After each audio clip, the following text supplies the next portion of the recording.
Hi everyone, welcome to the December 16th edition of the TimeformUS Forecast. I'm David Aragona, and my usual co-host Craig Milkowski, he's on vacation for the next several weeks. He's taking an extended holiday break. I know Craig was hoping to join me a little bit next week, but he had some things come up, so we'll be missing Craig for about 3 to 4 weeks on this podcast, but look forward to having him back early next year, though I'm happy to have some guest co-hosts filling in the past couple weeks, and this week for the weekend handicapping, I'm pleased to have Emily Gullikson join me back on the podcast. Emily, welcome back.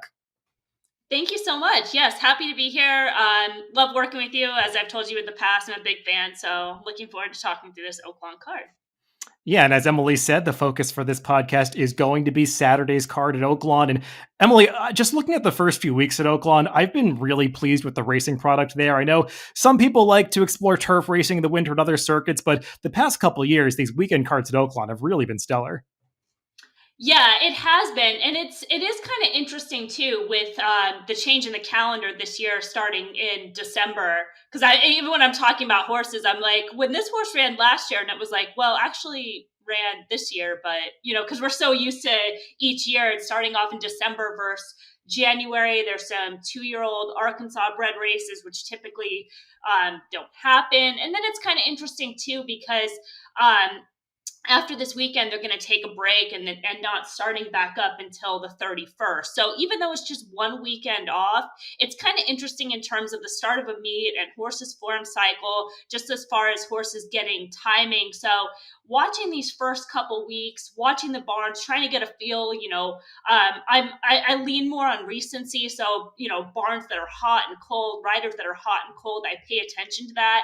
And especially at the start of the meet. And then also kind of projecting a little bit with that break. And then when things kind of start up next year, is that going to sort of be what these trainers are really pointing for, for those, for the 2022 calendar. So, but yeah, going back to your kind of went a little bit off the plot, so to speak, but going back to what you're saying, as far as the racing quality, it's typically good at Oaklawn Park, and this year started off just the same way. No, that was great. You're actually already answering questions that I didn't even ask yet, so you're anticipating. No, I totally feel what you said about this extended Oaklawn meet and just being a new situation. I found myself always getting a little bit messed up by the changing of the year in horse racing with all the horses turning a year older at the same time. Later on this card, I was looking up some 2-year-old stats at Oaklawn and was kind of like scratching my head for a second and then realizing, oh yeah, they never run 2-year-old races at Oaklawn, so you're not going to see stats for traders like that. But yeah, no, it's an interesting situation. And it's always worthwhile to explore those trends that emerge at the start of a new meet. So, Emily, let's dive right into the handicapping. We'll be talking about the late pick 5 sequence at Oaklawn on Saturday, races 6 through 10. The feature there is race 9, the Tinsel Stakes. They're inaugurating a few stakes races early in this Oaklawn meet with some holiday-themed names, I guess, to get you in the Christmas spirit there. So in races like this, I find it's really difficult to assess who's coming out of the toughest spots because in these starter allowance conditions, you've got horses that get eligible for it by running in the cheaper claiming conditions recently, some that have been competing in the starter allowance races more often, and you really have to dig through the running lines of some of these horses recently to see who's coming out of the toughest spots and who you want in these races. Yeah, I agree. I think, and that's a good point. And it's another thing to kind of keep into consideration with Oaklawn because you do have horses that are coming from all over and where they stack up on class. One of the aspects that I use in terms of optics is using the figure range to kind of help assess class as far as like the race strength. It sort of helps to show the speed figures that it takes to win that class level. So looking at the 6th race, we're kind of ready to jump into that. It's a pretty evenly matched group. We have a lot of horses that are exiting a starter allowance back on December 3rd. And then even the claiming race that was an N1Y condition race, that was actually a similar race par to the starter allowance. So pretty much all of these horses are fairly evenly matched. Slick Silver is going to be stepping up in class and coming off a pretty taxing effort where he's drifting out despite being clear. So he's a little bit below as far as class. And then Hidden Promise looks like is one that's going to be actually finding class relief, exiting the 20,000 claiming race where he was going first off a claim at that point in time. So getting a little bit of class relief to run in this spot. And then everybody else, like I said, is pretty much even. Yeah, it's a really wide open race. I'm glad that you brought up both of those horses that you mentioned. I do want to dive into them a little bit deeper. The morning lines at Oaklawn, I find, are sometimes a little bit unpredictable with regard to where the odds actually end up. And sometimes I kind of like to just cross them out and come up with how I think the race is going to play out just based on my opinion. This is one where I feel like I could see the board playing out a bit differently than what it's listed as in the morning line. The number 6 Exemplar is listed as the 3-1 morning line favorite. I don't necessarily see that. He's coming out of one of those starter allowance, I should say one of the claiming races that you were referring to from Churchill Downs. He did beat Tez last time. I thought that Tez probably improved out of that when he ran next time out for the Robertino Diodoro barn, first off the claim that day. So of the two coming out of that Churchill claiming race on November 25th, I kind of was leaning towards Tez, but there are many other ways to go in this race, and I didn't think it was necessarily just down to those two. A horse that I think you do have to kind of form an opinion about is the number 3 Home Run Trick, who looks like the likely speed. They rated him last time when another horse got pretty aggressive. That was also a really tough $10,000 non-winners of 1 year. As you were saying, that race, despite looking like it has a lower condition, came up with an unusually strong field for the level. The winner, American Dubai, was a class dropper for Diodoro, who was just basically towering over that field. And I thought Home Run Trick ran pretty well, considering that he did not use his preferred running style. If his rider can hustle it out to the front this time, he could be tough to catch. Yeah, I think that he could be the best of his speed.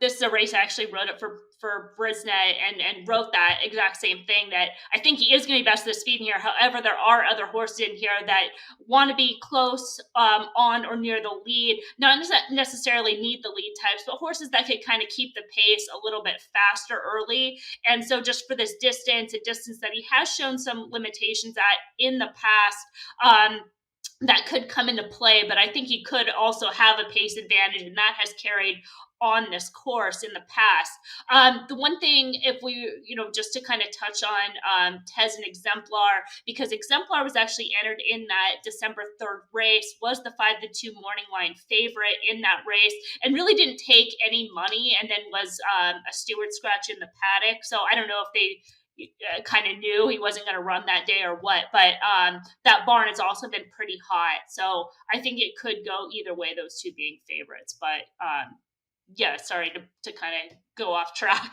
No, that's good information. I actually was not aware of that late scratch at Oaklawn last time, so I think that's really valuable to point out. And also, the other thing looking at Exemplar's form is he got really good for the Chris Hartman barn earlier in the year, running some of the best speed figures that he's ever put forth. And I think it's important to mention that Chris Hartman is a trainer who, you like to mention hot trainers. He's been on a real roll for the past 2 or 3 months, primarily in Kentucky, but it seems like he could be bringing some of the momentum to Oaklawn, running a string here. I think he also has horses at Fairgrounds, and Home Run Trick is making his first start off the claim for Chris Hartman. And I was looking up some recent stats. First off the claim for the Hartman barn over the past 3 months, he's 8 for 20, winning at 40% with a $6.39 ROI. So, I mean, he's getting a lot of horses to improve off the claim right now. So I think that's just another reason to be a little bit afraid of Home Run Trick potentially wiring the field. But like you said, he does have to show that early speed that he hasn't always had as he's getting up there in age. It seems like maybe he's slowing down a little bit, but with his best effort, he's definitely a player in here. Was there anybody else that you wanted to really touch upon? I know you briefly mentioned the number 8 Hidden Promise. He seems like an interesting price horse. Yeah, I think this is a very interesting horse in here. I mean, it's also in terms of hot barns. Ortiz has been sending out live runners, and this one, the big question with this horse is distance. And typically I'm not a big fan of this. When the horse has been kept sprinting, it's usually for a reason, but it's been different connections that have had this horse protected. So it's not like a lot of barns have really had a chance to experiment. So it's kind of tough to see. And he does have a couple races at the route distance, going way back. They were back in the maiden days. So earlier on in his form, just kind of think that this could be a live spot for him running in this race. And again, it could be the distance, but he does stack up in terms of speed figures, form, class, maybe gets kind of that right pace. It is tough to tell just because of the distance change, but definitely a horse I'm going to be using and kind of keying off of, just because he's got that long shot look. He's kind of that wild card, and everybody in this field, is pretty much exposed. You know, at this point, you kind of know what you're going to get with these older runners. You know, Tez being certainly an obvious type horse in here, but has to get his run coming from off the pace. And you know, as far as Exemplar, we've kind of mentioned him a little bit of reasons why we don't really like him. I mean, he is a 9-year-old horse. Some of his better form isn't necessarily here at Oaklawn Park. Not necessarily the the winning type horse that you want. And then some of these other horses just being a little bit soft. I mean, Jack's Advantage is going to have to deal with Home Run Trick. And then Slick Silver, who I mentioned, kind of coming off a race where he's going to be having to show a little bit of speed in order to get in the race and capable to regress a little bit. And the same thing as far as the number 4, Praetorian, another one that's going to be stretching out. So probably has to show a little bit of speed in there as well. So just kind of for, a wild card, a new face for a live barn, just could be the right place and time. Yeah, I think you make some good points about that horse, Hidden Promise, and what you were saying earlier about class ratings and that sort of thing and optics. I mean, we do a similar thing in TimeformUS where we've got a race rating for each race to kind of assess the class of that race. And same kind of thing where Hidden Promise is coming out of that $20,000 claimer that gets a class rating of 102, which compares very favorably to that starter allowance race that Tez is exiting, which only got a 93 for TimeformUS. So just interesting that kind of corroborate that same thing with regard to class with these horses.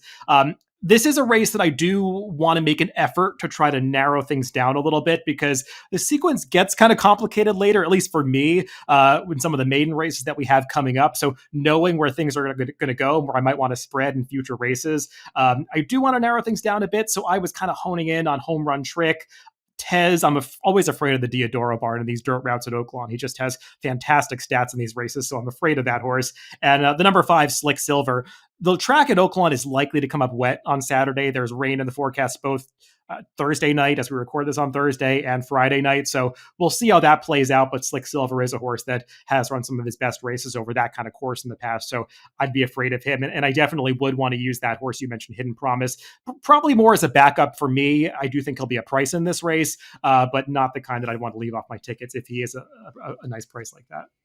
Yeah, I'm gonna use him kind of more as an A, just because it's kind of one of those where you have a long shot and I don't want to pick him for third type of a thing, so I'll make him an A and stand there.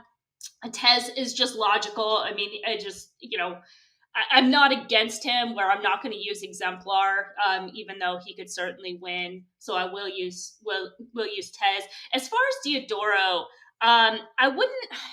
He's one of those barns that has been.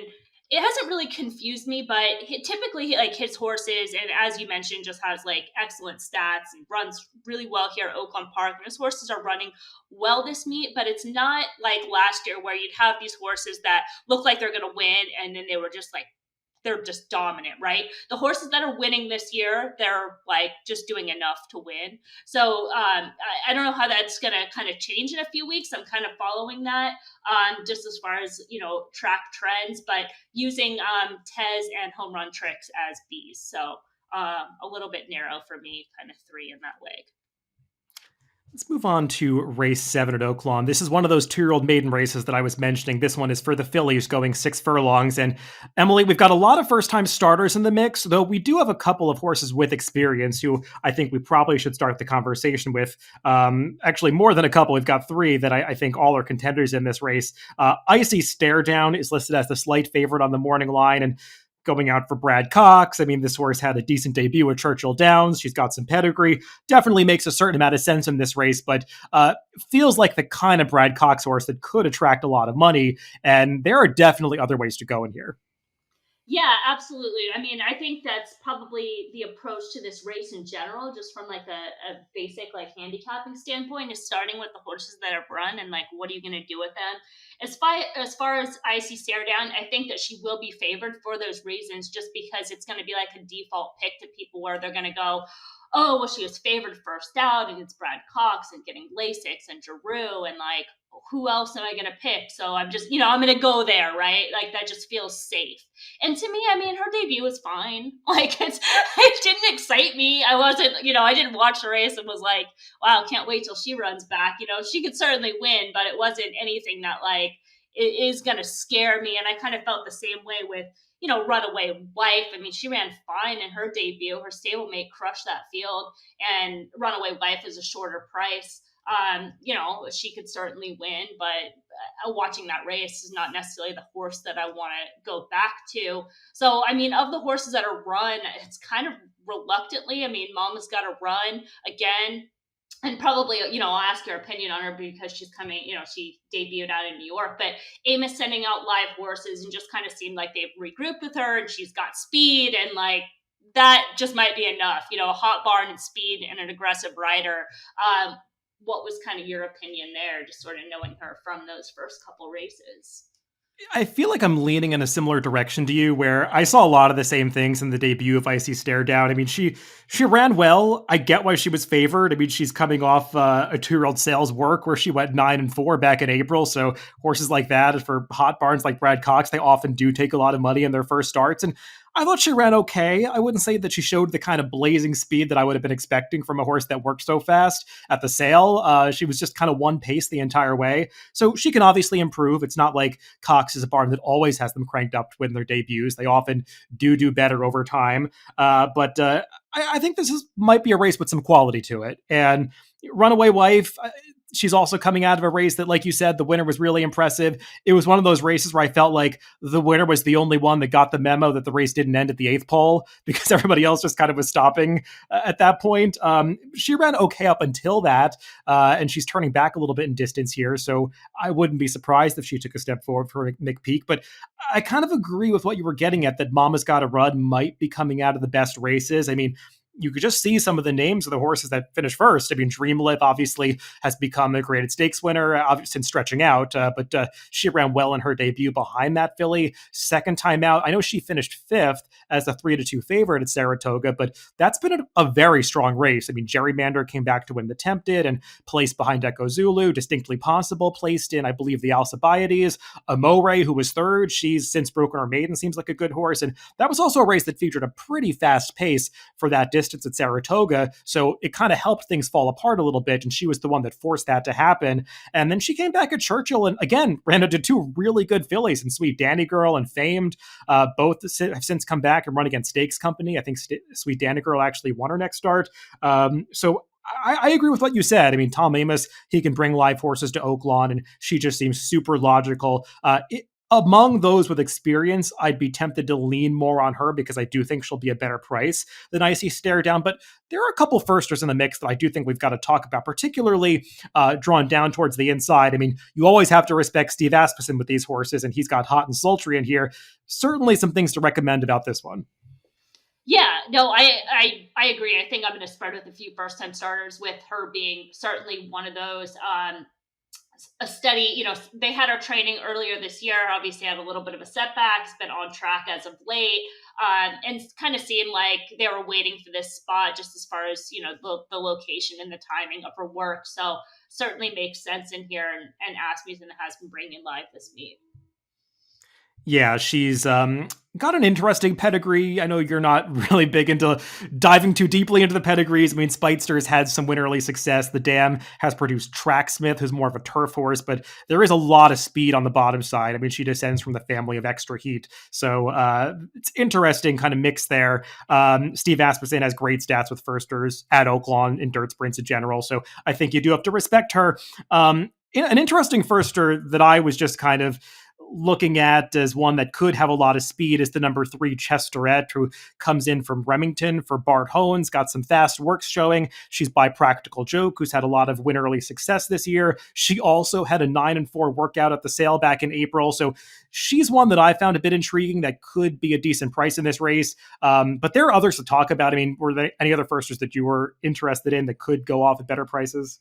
Well, I mean, I kind of just took the approach of, of the horses that are run. I'm going to use the 7, and then of the date. So basically, it's kind of like a process of elimination, watching some of those sales works. So using 2, 2, and 3, and then also 8. I mean, I know Baltus isn't one of those first out type trainers, but she was another one that was entered to debut at Churchill Downs, and was scratched at the gate. That was back on November 28th that day, and just kind of seems alive. Just the timing. Baltus at Del Mar, so which was the kind of the bigger meet that just finished up in Southern California, had a really cold meet, which was a contrast to 2020, where I think he did end up winning the trainer's title. Didn't win many races, so the fact that she just they just completely skipped that as an option for her, even though she was training at the San Luis Rey Training Center, to push towards Churchill Downs kind of shows some positive intent. And then with that scratch, staying in this direction versus coming back to California, where the barn has been doing well here and actually did have a little bit of success out at Los Alamitos. So I think she could be a little bit live in here. Yeah, I'll be interested to see how the public approaches this race and where the money goes with the firsters. They've got Peace Peddler listed at 4-1 on the line. She definitely has some flashy workouts showing. I haven't watched any of them, with them being mostly at Churchill and Oaklawn, but we'll see what we get from her. Like you were saying, Richard Baltus, not a trainer that necessarily always has them cranked up to win their debuts. He actually does not have great stats, especially in dirt sprints debuting, but I know a lot of those stats are compiled in California, where Bob Baffert just takes up so much of the oxygen in those races. So I don't know if I necessarily want to put so much stock in that. I just am more interested to see how they bet this horse. And maybe you could see a little bit of that in the double if you're playing this pick 5 starting in the prior race. But yeah, those were the firsters that interested me most. I think we touched upon all of them, and we kind of agree with that horse with experience. It's just, as I went through the sequence and got to this race, it was one where I felt like I couldn't narrow it down that much. I do want to have some good coverage here because it feels like there are a lot of different things that could happen. Yeah, absolutely. Let's move on to race 8. And for me, this is kind of a pivotal race in the sequence because you've got a name that just sticks out like a sore thumb in the number 8 CZ Rocket. Just kind of weird to see him coming back in this race a little over a month after he ran in the Breeders' Cup Sprint. He's one of these horses that is competing in the name of Peter Miller, I believe, his former assistant, after the Peter Miller barn is kind of gone quiet. I don't know what the official term is. He's taking a break from racing for a little while. So he's an ex-Peter Miller runner at the moment that's with an assistant at Oaklawn right now. It's just, I don't know. Were you surprised this horse entered in this kind of spot? It just seems a little weird. Yeah, I mean, it is in general. Landing in this spot, I mean, the barn hasn't been going that well, just as far as, the horses that are leaving Peter Miller's. Again, just a small sample from Los Alamitos, which was kind of a transition type meet for a lot of barns. So again, I'm coming into this race more assessing CZ Rocket as an individual, and his current form doesn't overly excite me, and I can, obviously respect that he's been running against much tougher company, but even his numbers this year just haven't been as strong as when he was in excellent form last year, and has decent races here at Oaklawn Park with the stakes win, and can run in this spot on LASIK. So that might just be the reason, just in terms of placement. Maybe they're thinking, well, maybe he needs LASIKs, and that's the key. I'm not necessarily totally sold that that's going to do the trick on this type of horse, especially one that, has a tendency to break slow. It's probably going to get a lot of attention off name recognition. But in this race, it's going to be a horse that I'm going to be taking on, trying to beat. Yeah, I think it's the kind of horse that you either have to lean on or really take a stand against. And I'm in the same camp as you. I just have some questions. Maybe the LASIK thing is going to make a difference. Personally, I feel like a lot of barns are using that as the new excuse these days. I haven't necessarily seen a lot of horses with concrete evidence that they necessarily need LASIK, even when connections say that they do. This one's form has just been declining for a little while. It's not like there's a clear demarcation line between when he had LASIK and when he didn't.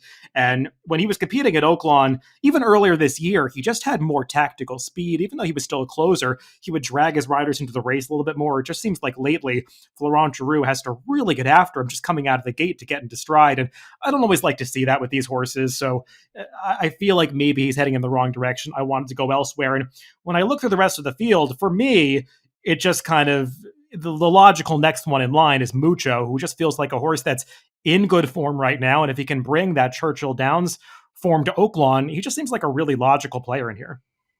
Yeah, absolutely. I can't argue. I feel, one of the more consistent. He's an honest racehorse. He's coming out of a blanket finish race, so he's just he's just game. He's a third star of the layoff. He's on a progressive speed figure pattern. I mean, there's no real knocks on this horse coming into this race whatsoever. Yeah, I thought he was kind of the horse to beat. And if I'm taking a stand against CZ Rocket, he's where I really wanted to lean in here. Where were you looking to go? Because there are definitely other horses to consider. From a pace standpoint, there's not a ton of speed in this race, so it's going to be interesting to see who decides to get aggressive, because it feels like the kind of race where jockey intention is going to be pretty important. Yeah, and for that exact scenario, number 6, Knee Deep in Snow, is one that I'm going to use. I mean, he has legit speed, and he can be fast when he wants to be and on his good day, and just kind of seems like some intent to run in this spot. I mean, an $80,000 claim on a horse that's about to turn 6, it isn't cheap, right? They're not picking him up on the cheap. Putting Santana aboard, I think they're going to send. That's when this horse does his best racing, is when he's able to kind of get out in front, get an aggressive ride, and I think he's going to get that here. If he's good enough, we shall see. But at the right price and just a little bit under the radar, form being a little bit dirty. I mean, last out, I think he runs fine on the turf, so I'm not giving him a pass for the turf. But, he broke slow and was wide, and just that's not his running style, and he wasn't going to be able to close over that turf course. And then the other horse I'm using is Country Final. I thought his last race was really quite good. Another horse that has some speed from the inside. The extra furlong, he's going to have to prove it. That's kind of been a hindrance in the past, and probably part of the reason that he was running in those sprint races just as far as the distance, but might just be a horse that likes the dirt and can sprint, and they haven't figured out with the blinkers on. Hernandez into ride looks like he has a couple live mounts in this last part of the card. So 1, 6, and 7 are the horses I'm leaning on in here. Yeah, I can't fault you for leaning more towards the forwardly placed horses, because it does feel like one of those races that could be sort of dominated towards the front end. You've also got a lot of horses with similar running styles, and sometimes a lot of jockeys have the same idea in those races. We'll see how it plays out. There you could go a bunch of different ways. One of the horses that you mentioned, Knee Deep in Snow, I had a real tough time figuring out what to do with him. Like you said, his form is kind of dirty. He definitely has the races in his past. I just wasn't really sure if he was going to find it off the claim from Mike Maker, but he feels like one that's going to be a price. I mean, another horse that could take some money that I was against and you didn't mention is the number 2, Sir Alfred James. He just feels like one that they're just kind of squeezing the lemon dry. I mean, they've run this horse so many times, so often since claiming him last fall, and his last race at Aqueduct was bad. I mean, he was ridden away from the gate, didn't have any real discernible trouble early, and just had no speed. Maybe it was the 131 pounds that had something to do with him not being able to get out of the gate, but I don't know. That kind of left a bad taste in my mouth, and I felt like if he's losing his early speed, that really does open this race up. Another horse that I just wanted to briefly mention before moving on is the number 5, Royal Daher. I mean, he was running races last winter that give him a big chance in here. I mean, he was not that far behind Special Reserve a couple times. Then he won a race here back on April 1st that is a speed figure that would certainly win at this level. It looks like he's tailed off since then, and obviously he's coming off a long layoff, but I mean, he had an excuse too back when he had some trouble at the start of the Aristides. Then he didn't handle the turf. He's not really bred for the turf. I don't care about that. This trainer does not have good stats off layoffs, but I don't want to concern myself with that too much when a horse is going to be a price and he's getting back to the surface that he's had the most success on. So he's one that I want to throw into the mix if he's going to be somewhere in that 10 to 12 to 1 range.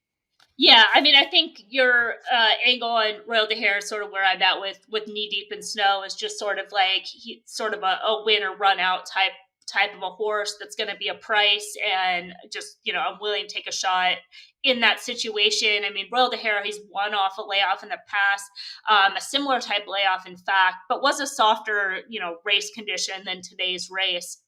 So that was just sort of where I kind of had to just make a decision on Royal Daher, but I certainly can't fault anybody. And I didn't mention Sir Alfred James for the reasons that you mentioned, because I feel the same way.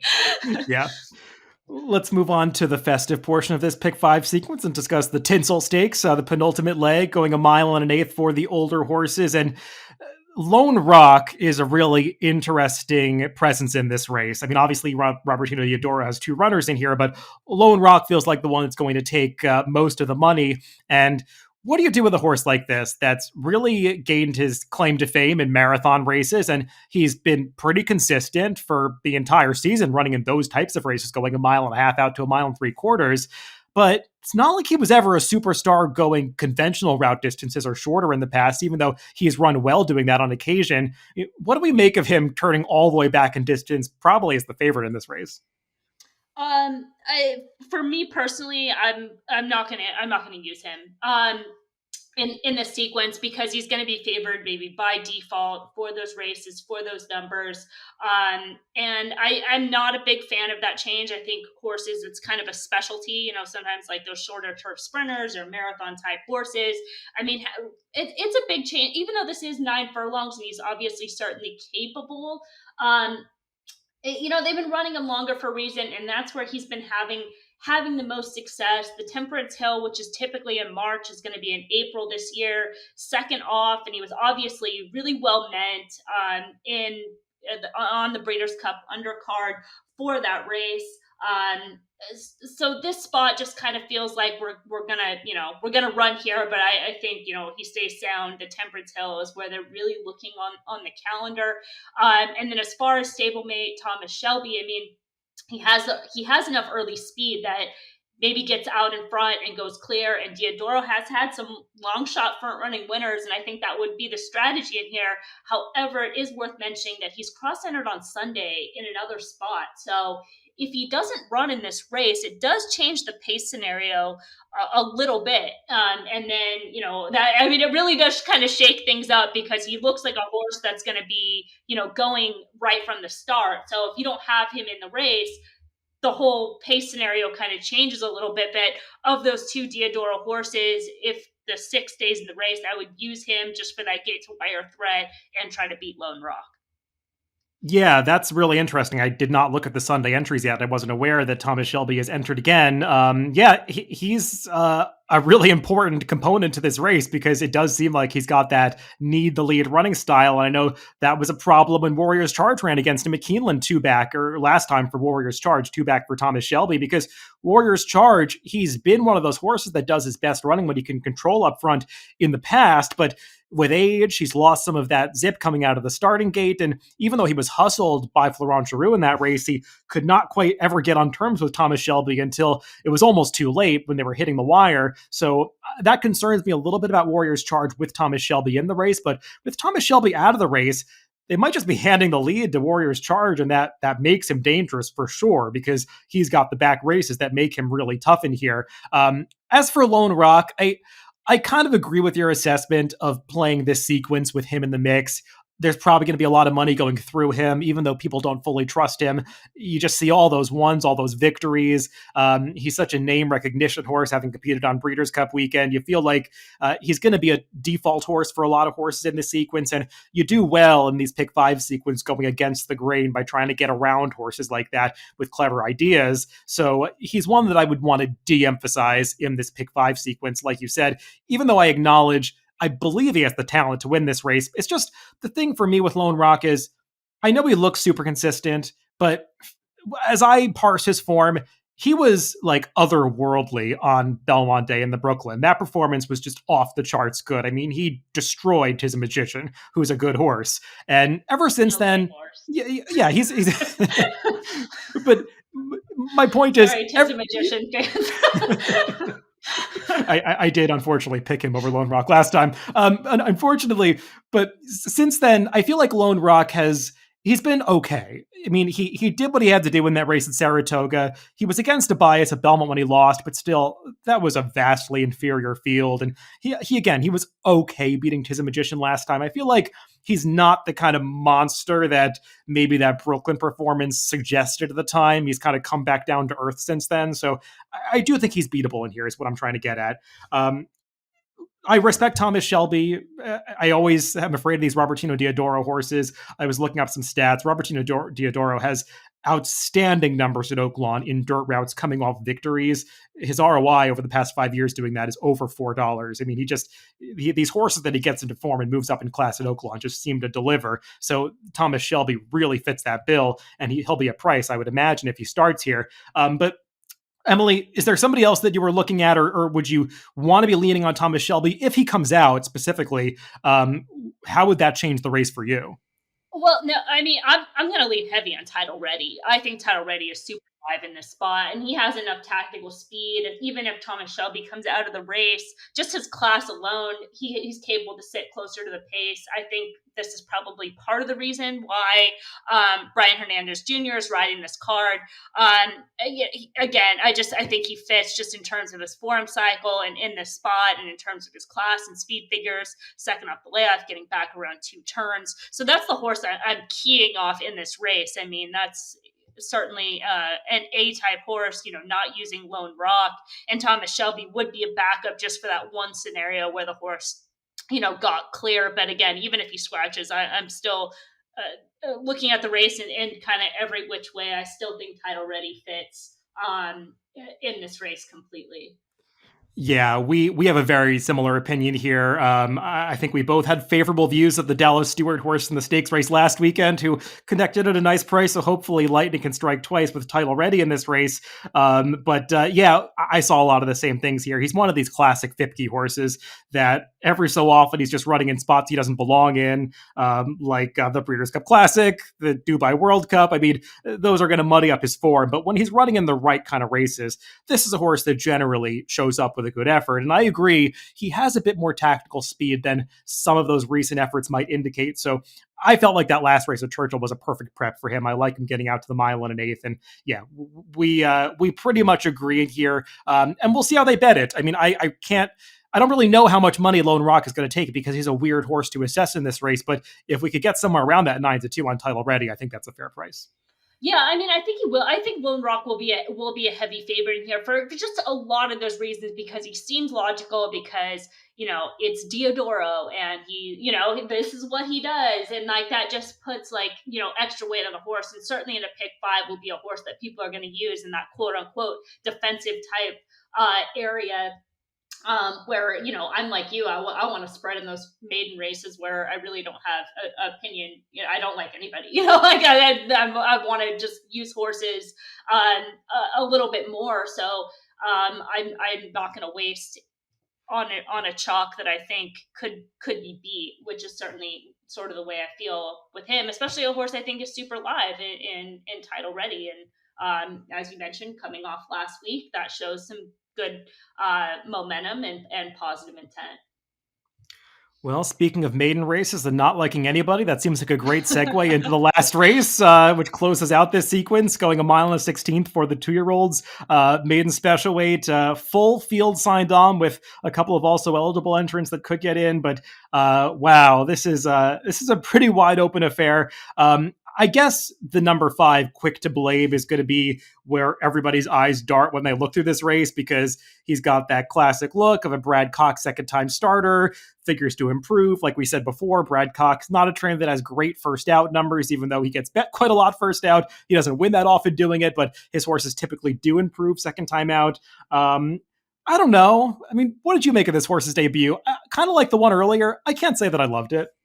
Yeah, I mean, I didn't dislike it, but again, it's not one that I'm gonna be coming in this race being like he's the super strong horse to beat. I think he's in a better spot in here than the other one on the card, just as far as the changes that kind of make sense with the timing and all of those factors.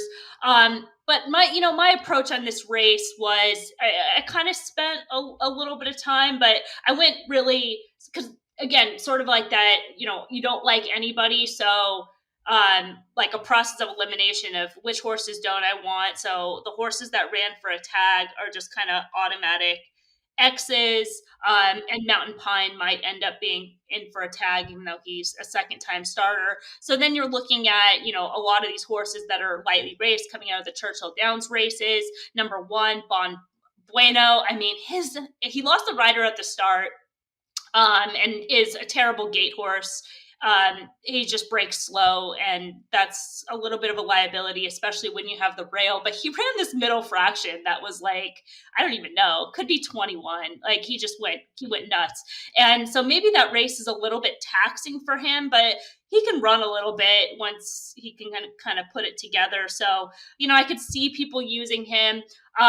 Quick to Blame, as you mentioned, obvious. And then the number 4, Call Me Jamal, and the number 6, Ethereal Road, two horses coming out of that November 28th race, I thought I liked their effort in that race. Not ones I got super excited about, but just kind of, going through the eyeball test of all these other horses, I could see upside with them. They earned some pretty good speed figures in those races. So I'm going to use those two horses of kind of some of the other, just sort of lightly race types. I mean, Chileno, he comes out of that same race as Bon Bueno, and really no excuse. I mean, he's run some of the faster races, not an overly exciting type, not one I would be singling by any means, but I tried to beat one of these similar type Asmussen horses earlier in the meet, and they won, so he could certainly win. And then 7 Flat is one that I don't dislike, though I still think he might be a race away. Yeah, it's one of these races whereas I feel like that maiden special weight earlier for the fillies, there are some clear signs that there might be some talent in there, whether among those with experience or especially the firsters. I'm not sure how much talent there really is in this race. I don't expect we're going to see too many of these horses in stakes races down the line. Maybe I'll be wrong about that, but it feels like this is kind of the B class among the maiden special weight group at Oaklawn right now. I agree with a lot of what you said. I think that Call Me Jamal among the horses coming out that are stretching out in distance, he'd be the one that I want. I thought he ran pretty well in that race behind Surfer Dude, and that was a respectable speed figure as you were getting at. So I think that he's a candidate to stretch out in distance, being by Malibu Moon. There's good stamina breeding on the dam side. So I like him, and going out for the barn that he's conditioned by, I feel like he could fly a little bit under the radar and maybe not be that short of a price when he arguably should be vying for favoritism based on his form. So I like Call Me Jamal in here. And also, as I'm looking through this race, it's tough to assess maiden races from a pace standpoint all the time because you don't know who's going to show a lot more speed in their second or third start, but I don't see a ton of speed in this race as I go through it, or not necessarily need the lead types. And it feels like there's a chance Call Me Jamal could be in a controlling position towards the front end. So that's another reason that I like him. Quick to Blame, I guess he figures to show a bit more tactical speed this time. I'm not against him. An interesting stat that I found, though, for Brad Cox is maiden second-time starters in Oaklawn Park dirt routes. He's just 1 for 18 over the past 5 years, which I found astounding that he's only won one maiden dirt route with a second-time starter at Oaklawn. You would think he starts a lot of those horses, but not the case. So I don't know. I just didn't need him at a very short price. And 7 Flat, who you mentioned, I think he's into. One thing that could be a little bit different, to just kind of throw it out there for devil's advocate, is this is a 2-year-old. So you really don't have a sample with 2-year-olds on second time starter, second route, whatever that stat was. It was not specific to 2-year-olds, but that's a good point. Well, because they typically don't have the 2-year-old option. Yes, and often Brad Cox is bringing some more experienced horses, whereas he's not, looking to debut horses in December all the time, which I think is what you're getting at. Which I agree, it's probably not the best fit for this horse, given the new situation. But just interesting. I'm just looking for kind of holes that I can poke in a horse that I feel like is going to be a short price. The others, like the number 11 that you mentioned, 7 Flat, he does have a lot of stamina breeding. He's actually very closely bred to West Coast, the Travers winner being by Flatter. I believe the Dam is a half to West Coast, and West Coast was by Flatter. So that's just interesting. He obviously is not on path to win in the Travers, but the point I'm making is I think this horse could appreciate the 2 turns. We agreed on Chileno, who I just feel like has had chances for Steve Asmussen. I'm not totally against the horse that you kind of dismissed as likely to be in for a tag next time, the number 2 Mountain Pine. That was a race that was won in a runaway by a horse that might be okay, Unpredictable Bay. And I know that Mountain Pine lost by something like 25 lengths, but it looks a little bit less terrible when you consider how much the winner won by. And watching that race, that horse was extremely green.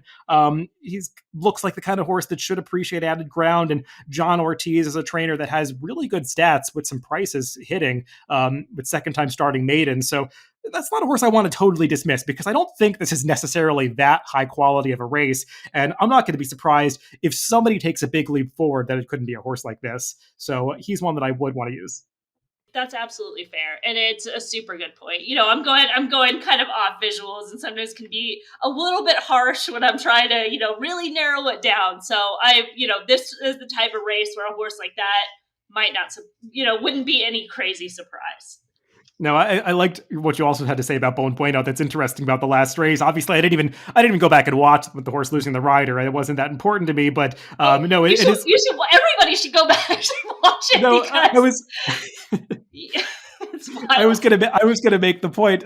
It's kind of funny. I mean, you dismiss those races a lot unless you see them live. You don't really view them as important or handicapping. Or I should say, most people don't. But I remember years ago, there was that race where Fort Larned, I believe, after he won the Breeders' Cup Classic, I want to say he dropped the rider at the start of the Gulfstream Park Mile. I think coming off a layoff, and you can probably find the race on YouTube or something. I don't know if you could, maybe not the head on replay, but if you got a stopwatch to Fort Larned racing without the rider down the backstretch, I want to say he ran a sub 43 half mile at the beginning of the race. It was just like a crazy sight to behold. He opened up like 30 lengths on the field. So you do see some crazy things sometimes when horses lose the rider, and they could show what they really can do without that 120 pounds on their back. But that's kind of funny.